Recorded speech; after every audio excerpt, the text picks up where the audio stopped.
Hello and welcome to another episode of Wheel of Horror, the podcast where two best friends spin a wheel once a week. It chooses the horror film and they discuss it. Today we're talking about 2010's The Last Exorcism, which was directed by Daniel Stamm. I'm your co-host Alec. I'm Erik.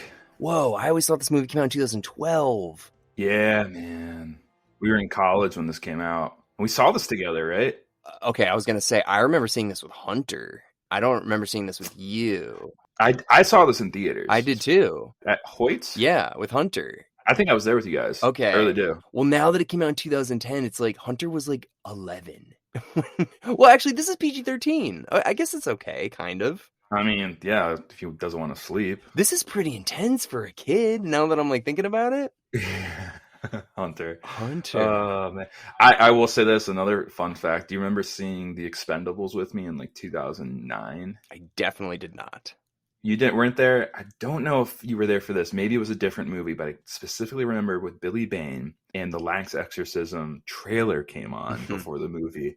And I just remember Billy, I hear him in the distance because we couldn't all sit together because the theater was packed. And Billy was like probably like 7 rows in front of us. And I just hear, "You couldn't pay me." Like when the trailer played. Do you remember that at all? No, you've told that before though. I thought it was about a different movie, though. I'm really having a hard time remembering things lately. I saw this in theaters. 99% it was with you and Hunter. Let's just say you were. Fuck it. Who cares? This was 13 years ago this movie came out. It's a found footage film.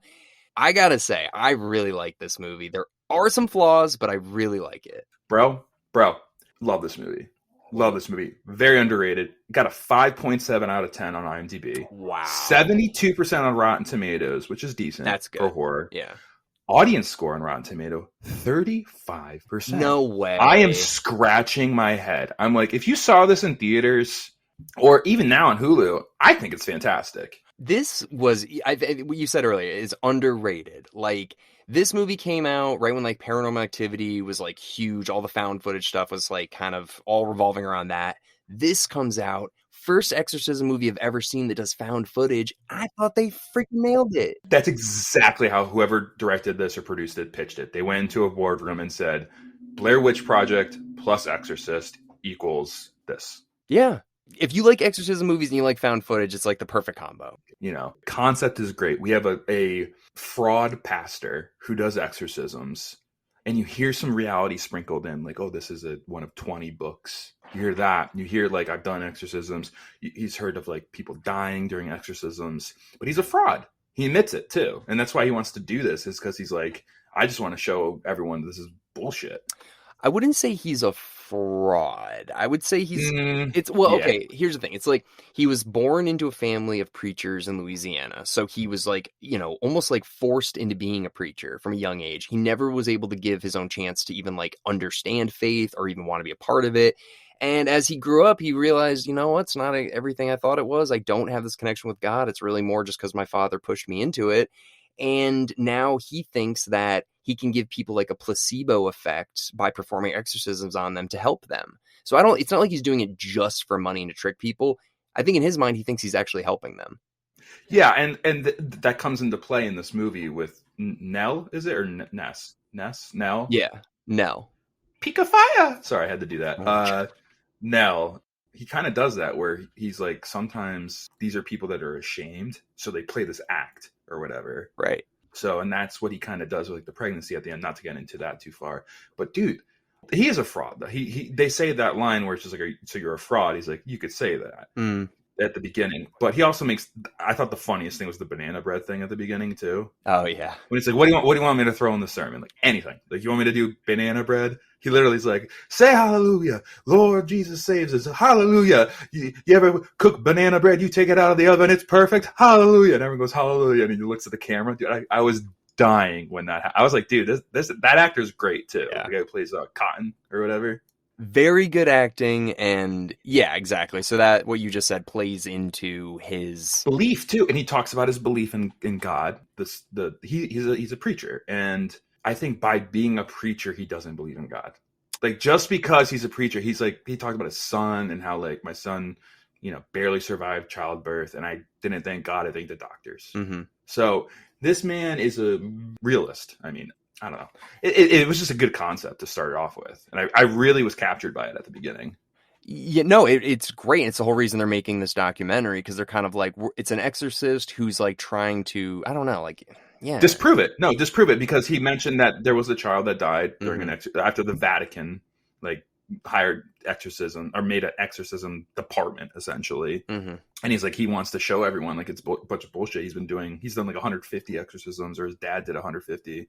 But the sprinkled in real stuff, like the book, like I thought that was so cool. Like, there's only like 20 of these books in the world, stuff like that. I just love that stuff. I want to get into the book in a minute, because that's kind of one of my little plot holes. I know exactly what you're gonna say. I know exactly what we'll get into that. All right. Actually, let's just get into it now. Fuck it. Let's get into it. Go for it. So basically, the preacher and these two people, Iris and David, they're the documentary filmmakers. They go to this house in the middle of nowhere, Louisiana, and they're from Baton Rouge, the big city, you know. But they go to the middle of nowhere and they find a family.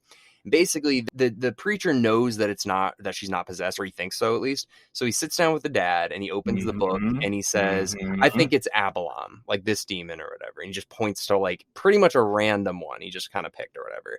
I don't think Nell heard that. Like, they never say she was in the room. They don't show her hearing that. And then she claims later that she's possessed by Abalon.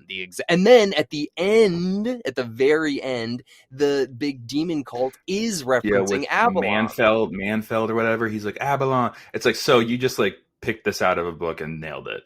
Right. Like, and you're faking it too. Yep. I totally felt that was a messed up plot point. Probably the biggest plot hole in this. Right. He shouldn't have picked a name. He should have just been like, it might be one of these demons in the book or whatever. And then it just slowly comes out or whatever. But for Nell to say she's Abalon, I'm like, well, then she must have heard that, which we never saw that. So, okay, whatever. I guess I'm believing that. But then for the cult to be in it, I'm like, okay, that was it. Yeah. You wonder what that could be. And the thing about Abalon. So my biggest thing about exorcist movies, it's always a little girl. And I'm like, if the devil or a demon wants to possess, I've always said this, if a demon wants to possess somebody, why does he pick a little girl? I know. And they kind of went into that and answered that for me. I always thought like a demon could possess a politician and take over the world or whatever. Abalon does that because it's innocence. Right. And it's messed up because of that. And that's what a demon does. It does messed up stuff. So maybe it's kind of snowballed into Abalon because he picked it out of a hat. Yeah. Which is weird. Yeah, which is like, not really. I will say this, though. I came up with a good theory throughout this as well. What's that? Like watching it the second time. Remember when Caleb gets slashed with the knife? Yeah, so the brother of Nell, Caleb, yeah. Yeah, and at the end of the movie, you learn he's in the cult, right? Mm-hmm. So Abalon, or the demon, would not do that. That was actually Nell, I think. It was. Yeah, I didn't realize that until the second time. Oh, yeah, isn't he like in the cult? Like, so why would they hurt him? And it's like, oh, it's probably Nell thinking like, you got me into this cult, fighting back. Yeah, so let's work our way through it, because there are some little like gray areas, like that moment you mentioned right there. It's like, when is Nell? Because there is a demon in her, like there is a baby demon in her, but she is acting as if she isn't possessed, and she's acting like this is like her retribution for her sin because she had sex with somebody. It gets a little weird. So let's kind of walk through it. Walk through real quick. The first 30 minutes, it sets up the preacher. It sets up him going into Louisiana because he got a letter in the mail. He wants to help this girl, but also do this documentary. Mm-hmm. Goes from that, meeting Caleb, who tells him to turn around, meets the dad, meets Nell, who is the nicest girl in the world. Let's be real. Like, it's almost too nice. It's like, how old is this girl? She seems unreal. Mm-hmm. Also looked up. I was like, how old is this girl in real life? She was 24 when she made this movie, Ashley Bell. I was like, she's not 17, but no. Very good actor. Has to be incredibly physical to do this role, to bend backwards like that and do splits, and definitely didn't break her fingers. No. No, so we go there, and then it fake exorcism happens, and then he does a real exorcism, and then it pretty much spirals into this. Nell is ashamed. Like, she's ashamed because she's pregnant, and she puts on this whole thing. And it kind of came to this point when he's doing the real exorcism where it's just like, she says like, I'm going to give you a blowjobber. A blowing job. And that triggered him to realize, blowing. Yeah. And he's like, you are saying that wrong. And a demon would know how to. That was a plot hole for me too. It's like, that's a reach. But that's how he did it. And then I think Abalon played along with that to get him out of the house, which he does. And then he realizes after they meet the supposedly father of Nell's baby, they meet him at the diner. He's gay, so clearly he's not the father. But also that he said, yeah, the other preacher, Manfeld, I believe his name is. Something like that, yeah. The local one from Louisiana is having parties with these kids and stuff. And so he gets it, like Cotton, the preacher who's done these fake exorcisms, real exorcisms, turns around. And by the end of the movie, he really is an exorcist, priest doing exorcisms, and sees the baby getting born. And I love that scene when he's walking to the fire. Yeah. I thought that was cool, man. It looks cool, but he's got like his Party City cross. It's like, what are you going to do with that? Well, but you also think like this man, he should be running for his life right now. He's a kid at home. Yeah. That's what I'm thinking in my head. I was like, if that was me, but it was like, it's like one of those moments. It's kind of like in The Exorcist when he has this moment where he just sacrifices himself too. Yeah. So that was like a cool play on that. But he doesn't have anything except for his mom is like, come on, Danny. Like, that's all he's got. And she died. True. He just, and he doesn't have any kids, and he doesn't have anything. He's fine. Not even making rent or whatever. I forgot what the movies, but it was cool. It was a lot of stuff like that. Wait, I need to ask you something. So do you think she was possessed? Yeah. Okay, I don't think she was, dude. What did she ever do that showed she was actually possessed? Break her fingers. That's not what a normal person does. And bend certain ways. I think that she did all of that because she was just trying to show that, like she was, she felt bad about what she did. So she wanted the priest to perform an exorcism on her to get rid of the baby or whatever, the demon inside of her, because the demon was real. But I don't think she was actually like possessed by a demon. Well, she was going back and forth a lot. You could tell. I think that was all an act. I think it was all an act. So do you think she's part of the cult? Is that what you're saying? I don't know. I don't know, man. Because it's like her eyes didn't change. She wasn't like bleeding blood. She wasn't doing anything that wasn't like a human could just do that. That's very interesting. So like in my mind, I was like, okay, she's 100% pregnated with this cult demon Abalon baby, like 100%. So I think that she was drugged and raped by the cult. She then thought that boy did that to her. Maybe they told her that's what happened or whatever. Then she felt so bad she didn't want to tell her dad that she like pretended she was possessed so that a preacher would come perform the exorcism on her. And she had to play it up so that the priest would believe it. Otherwise he wouldn't do it, you know? I think it wasn't possession. It was like a pregnancy possession. Now thinking about it. Like Rosemary's Baby? Like it was kind of the baby that was possessive, and it was Avalon inside of her trying to come out, like birth-wise. Also, I think Caleb, her brother's the father. Ooh, okay. Because it was incestual. They had the incest thing, right? And that's very demonic, obviously. The father is literally the only one in this town that is not a part of this cult.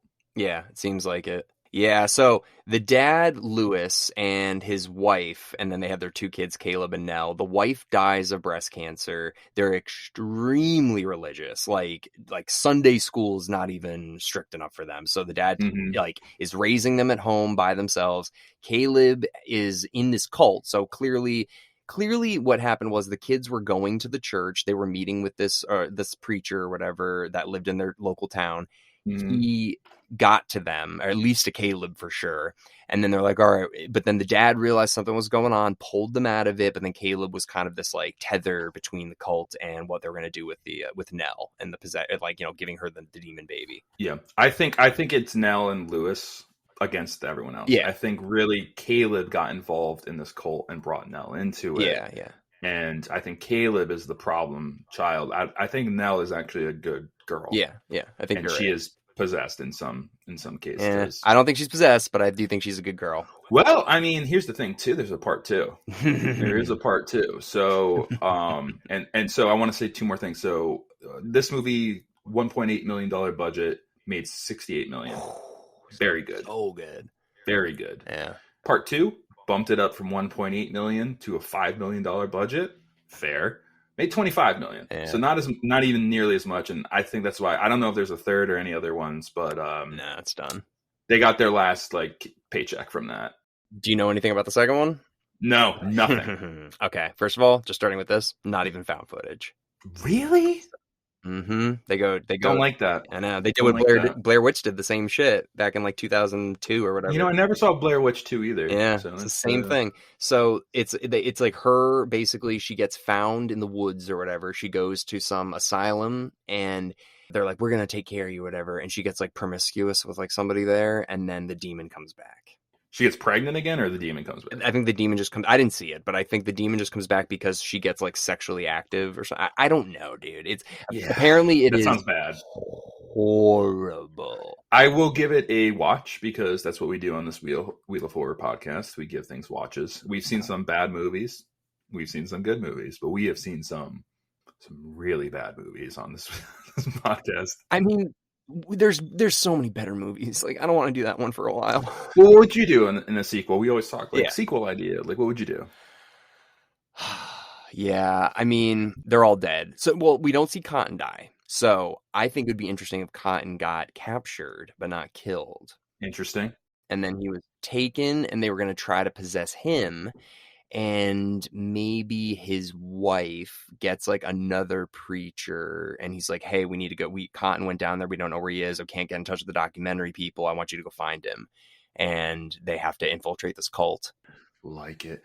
I love the idea that Cotton's still alive. How about this? Do you remember the photo drawings in her room? Yeah, the cat. Yeah, the cat and the shot of him in the fire and the cross. And the head getting cut off. Was it his head? Was it Cotton's head getting cut off? No, it was the camera guy. And Iris, I think, was the other one who got chopped up. Did it show Cotton's body at all? I don't remember. No. Well, you have a very good idea for a sequel then, because I can see this literally starting with like found footage, him waking up off the ground. It's morning. Everyone's gone. He's still alive. He goes home to his family. He goes to the cops. Cops check everything out. There's nothing there. No bodies, no blood, no demon, no nothing. Nell's family's gone. Nell's gone. And so he just goes home and he has a kid there too. So maybe his kid gets possessed. How though? Like it followed Cotton? I don't know. So imagine like he's been an exorcist for his whole life. Imagine being an exorcist for your own kid. Like that idea. Okay. Yeah, I like that too. Oh, so he's desperate to do this exorcism. And that really reconfirms his belief, his faith. Yeah. It's like, oh, it's real. His son would never do this, is what he's thinking in his head too. Right. And that's what's really cool concept. I wish they did that now. Fuck. Yeah. Come on, man. I'm good at sequels. No. I think Cotton needs. You gave me that spark though. You gave me that like Cotton's still alive. That's cool. Cotton has to be alive because it follows Nell, and I'm assuming Lewis is dead because he was like tied up to that like statue, and they like blindfolded him or whatever. But yeah, following Nell and just having it be a repeat, it's like my other thing was do something completely different. This was my like you gave me that idea right now, but my sorry, I'll let you finish. What did you say? Sorry. I cut you off completely. I'm just excited. Sorry, keep going. The title, first of all, there can't be a sequel to this. It's like The Last Exorcism 2.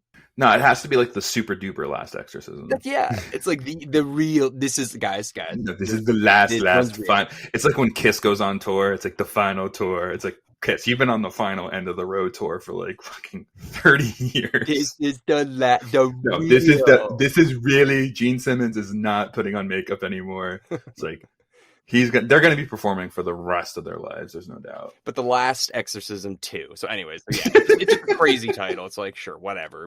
How much money did this make? Sure, throw a 2 on there. Yeah. My other idea for a sequel, which was my original idea before you gave me that Cotton idea, the Vatican comes in and gets the found footage and views it. And it's literally another documentary where the Vatican doubles down and wants to prove that this is real. Okay. So that's what they want to do.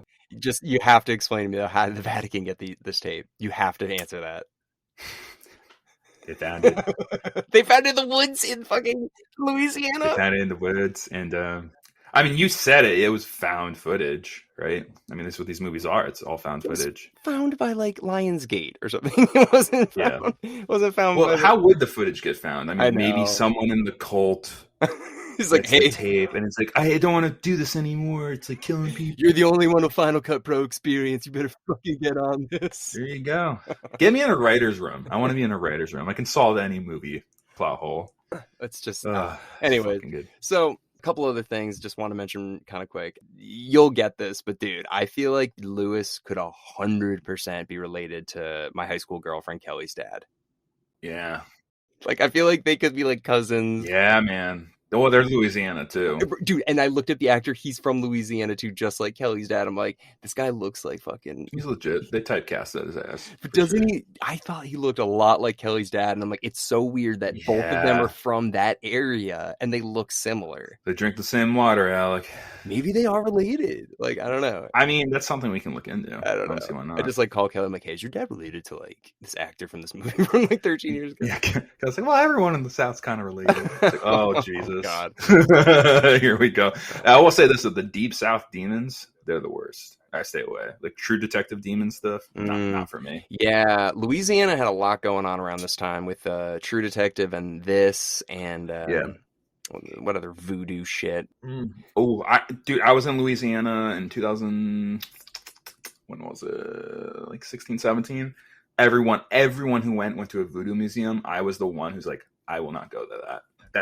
I draw the line at Deep South voodoo because I know they're after me. Like they say, oh, Erik came here. Well, let's have a ball with him. He's not gonna like this. Well, they did say one thing in the movie that kind of backs that up a bit, where they were like, "This is the only area that was like under like 7 different flags, so they carry all of these different superstitions and different parties that like. I mean, look at the like Confederate flag is still around. Like, there's probably like people that like Deep South that still believe in like certain things. It's like it's insane how this country is. Yeah, I mean, dude, every time I've gone to the South, I've had an amazing time, but if you go out into like the woods, like in a way out there, because I drove from New Orleans to Baton Rouge, and yeah, you will see Confederate flags. You're going to see a lot of churches. You're going to see a lot of gun stores. You used to make the joke, like, I feel so out of place here. Like, you had a car that needed premium gas, right? And like you were thinking, like, I can't even find premium gas down here. And you're like, skim milk? Forget about skim milk. They don't believe in skim milk. Like, if you go up to them and say, do you have skim milk? They'll just like, laugh at you. I really like the South. I don't know. I mean, obviously there's problems everywhere, but I don't know. I've always had a good time whenever I go down there.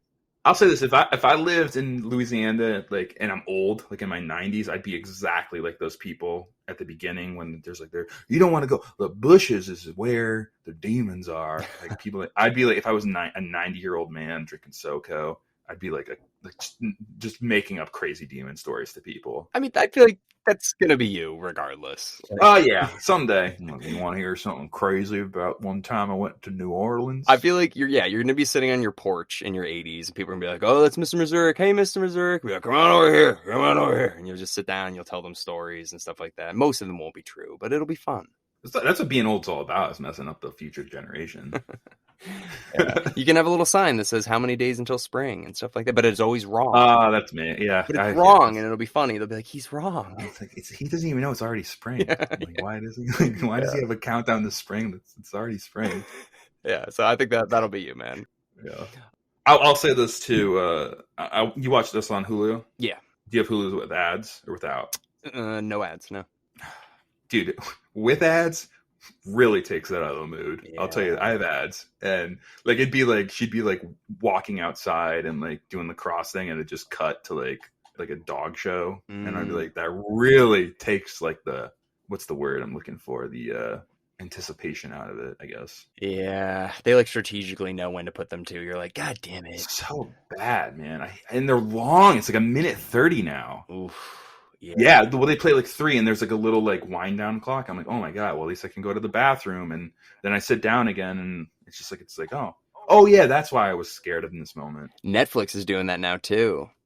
Scumbags. I hate all of this, dude. It's a mess. Yeah, they finally cracked down. I was on my mom's Netflix, and then I signed on. It's like, you're not part of this household anymore. I'm like, damn. Yeah, they got you. They got you now, man. They really did. One thing I just want to mention before about this movie before we wrap up here, I'm reading here. I didn't know this. So there was some poster controversy in the UK. I saw the poster. It's her. There's the Last Exorcism 2 with her bending backwards, which is probably the most iconic shot, but also her in the bookshelf in the corner. Is that what you're talking about?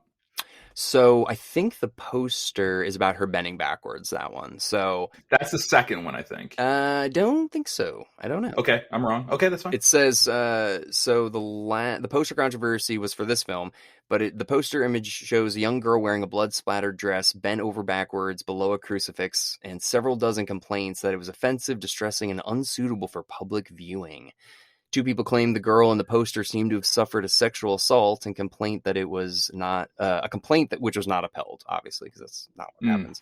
But yeah, so they removed the poster in the UK. Okay, well, sack up a little bit. It's fine. Yeah. But you know how much crazy shit we saw when we were 10 or whatever? Yeah, no, but we were like, yeah, going to the theater. Like, what was the scare? Like, didn't you say there was a poster in the theater that scared the shit out of you as a kid? I mean, the Hellraiser poster always scared me. That was a Blockbuster. Oh, Blockbuster. Jesus. Like, walking around Blockbuster, you don't have to worry about posters. Just the VHS covers would just scare you for weeks. Oh, yeah. I mean, we talked about it on this podcast. I mean, it's like half the reason we do it. But, like, dude, when I would walk through the horror aisle at Blockbuster, like, I would look at boxes of movies I'd never seen. I'd run out of the aisle. I remember that. In my mind, I would make up what the movie plots were, and they were so much scarier than what the movie was, dude. And I'd watch the movie years later and be like Hellraiser specifically. I waited until I was like 21 to watch that movie. And I'm like, this is not scary. And when I was a kid, I saw the box, and it like literally, it's all I think about. I'd be like in my bed at night thinking about like yeah, it's like, oh man, this is so scary. And then you watch it, it's like, this is more about like sex and like domination. Like it's weird to watch that movie now. Yeah, I know, but it's just so funny. Like when you're a kid walking through the aisle Blockbuster, like, terrifying. You see Jack Nicholson's face on the Shining box. You're like, that's scary. Like what was the They Live one or whatever? Not They Live, but like the one where like the woman's holding her mouth open. There's like a face in it. Dead Alive. Yeah. Oh man, I remember that in Blockbuster all day. Jack Frost with how it moved. Oh yeah, when you turn the VHS and it had the. So all of those, dude, like scared the shit. You know, another one that really scared me was, I think it was Halloween 5. It had like Jamie Lloyd with a knife on it or whatever, and she was like holding a knife, and I was like really scared because I was a little kid, and I was like, she's a little kid and she's gonna kill me. That's yeah.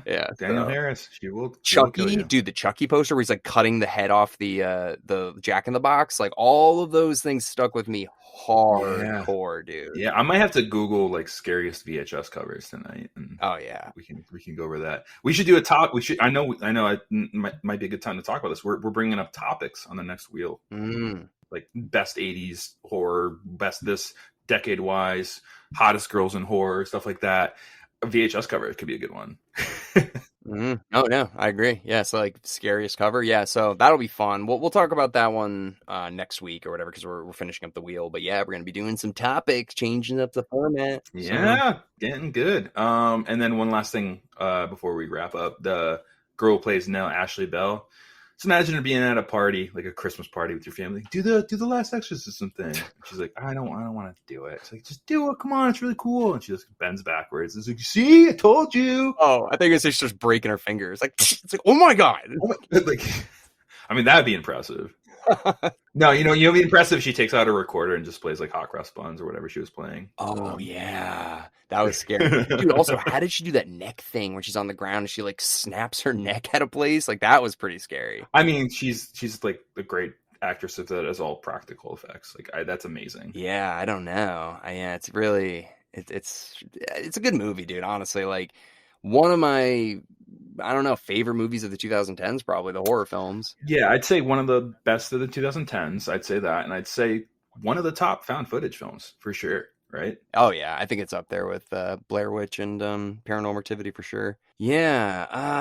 There was one thing I was watching and I was like, I kind of wish I could see it without this and see how it feels. I wish there was no music. Yeah, I didn't think of that the first time I watched it. This time I'm like, how is there found footage with music? Mm-hmm. Absolutely right, Alex. So I'm kind of like, but it takes it away. But then if I watch it, maybe it wouldn't be as good. Maybe like I need the little glitz and glamour Hollywood bullshit to make me like really immersed. Otherwise, I might just kind of like, I don't know. I don't know what would have happened. I think if they took the music out, it'd be even scarier. Silence is scary. Yeah, because they would have had to really play with sound effect, like just like every like step upstairs, like a creak and stuff like that would be way scarier. The girl screaming would be way scarier. Like, I don't Well, know. speaking of that, I know we got to wrap up. Let's just say scariest part. What was the scariest part for you? Maybe when she's just like standing a silhouette in the hallway, like she was just kind of like, you know what it was? No, I know what it was. When she was up in the ball and she's staring at the camera guy because she knows that he's gonna get his head cut off, and she's just staring at him, just like Yeah, really grilling him. That was scary to me. that was scary. I think the whole time when she had the camera was scary, and she like snaps her neck in the mirror. That freaked me out for a second. But also, the one thing I remember about this movie is her up in the top of the cabinet. Yeah, that's what I'm talking about. Yeah, yeah. Yeah, that was scary. And then her outside doing the cross and just like walking away. Oh, that was weird. Yeah, she was like trying to pretend she was like It Jesus. scared me in theaters more than this time I watched it. But, yeah, but dude, when Nell had the camera, oh my, Erik, I was like, I forgot this line, and she's like, "Hello, kitty, kitty." Like I was like, oh stupid. no, Yeah. Nell, stop it. But yeah, okay, Yeah. everything else was pretty good though. Besides from the kitty, kitty line, I did not like that.